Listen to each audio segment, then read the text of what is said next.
Jan, I'm fascinated by your energy, and I can't wait to come out and visit your place. I'm just so excited. And here comes the awaited apple kimchi. Yes, and I was sharing that. I know some folks who are Korean, and they make kimchi, and I'm just very excited to hear or to see how you make apple kimchi.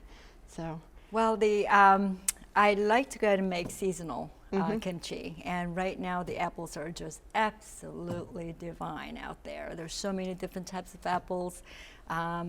So when you're making apple kimchi, what you want to look for is the texture has to be firm, and also you want the sweet and sourness to tartness to be all in there. And what I found lately from Saunders Brothers is apple called Evercrisp, which is a cross between Honeycrisp and Fuji apples. And it is divine. It is absolutely fantastic. And also they have this Wild Twist, which is Honeycrisp and Pink Lady, and the Piney River and Gold Rush, which is also just fantastic apples to make kimchi with. So they're firm and they're tart and sweet, and all at the sweet. same time. Yes. Virginia apples are just amazing, amazing. We'd like to think so. You know what? I became Virginian 8 years ago. I moved from Maryland, and it is just absolutely fantastic. Well, love it. We're glad you're falling in love with our state. Well, thank you. Yes. So you've got the apples, and what else do we need to make? How do we start this process? So basically what we need is the apples and just a tiny bit of red bell pepper just for the color, because we like the color. And we need a carrot, ginger, garlic, spring onions, and we need Korean chili peppers, of course. That's very, very important, the key to making Korean kimchi. Sea salt, and then, of course, the toasted sesame seeds, and that really gives that nuttiness towards the end. So what do we start with?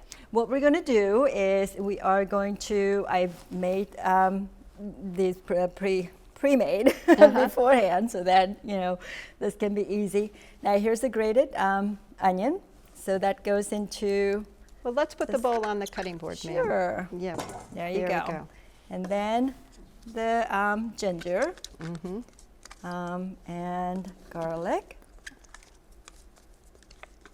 Nice and pre-cut, pre-measured. There you go. And then there's the salt, and the pepper goes in. So what we're going to be doing is we're going to be making a paste. Okay. So that the pepper, chili flakes, is going to absorb all the moisture from the grated garlic, ginger, and onion.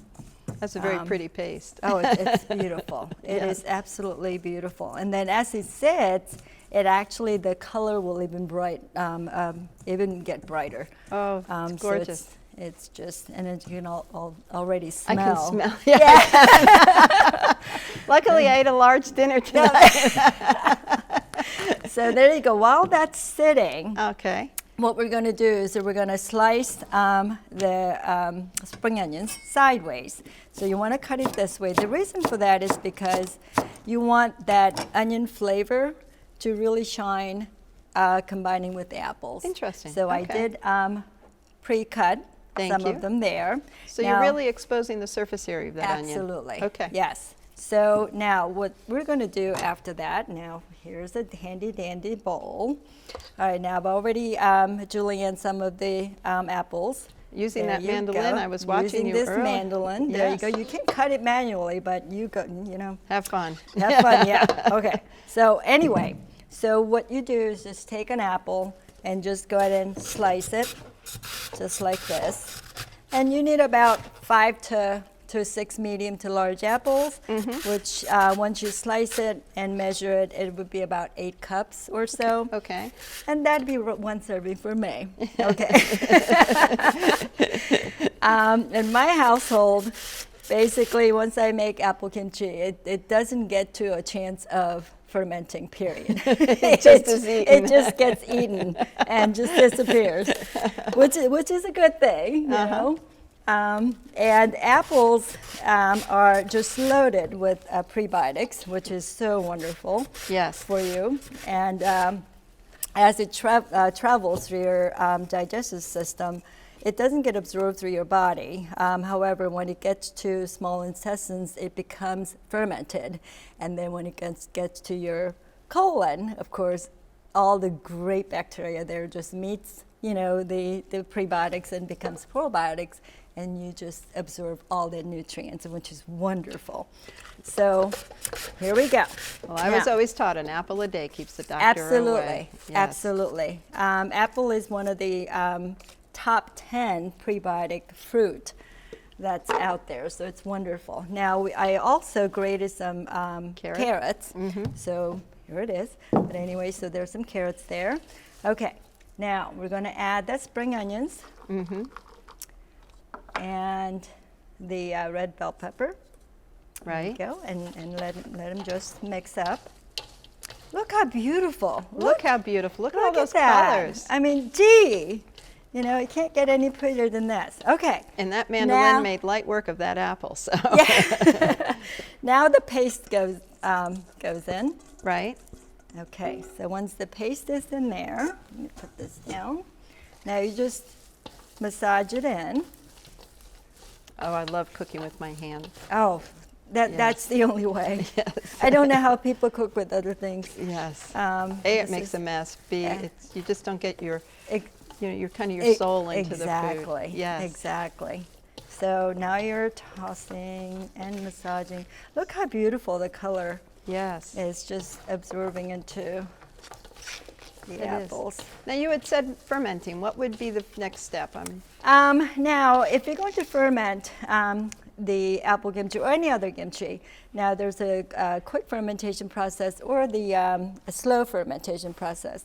Now, quick ferment, basically it's all depending on temperature. So if you want to leave it at a room temperature, about 3 to 4 days, boom, voila, you have the fermented vegetables. Or you can go through slow fermentation, which is much cooler temperature.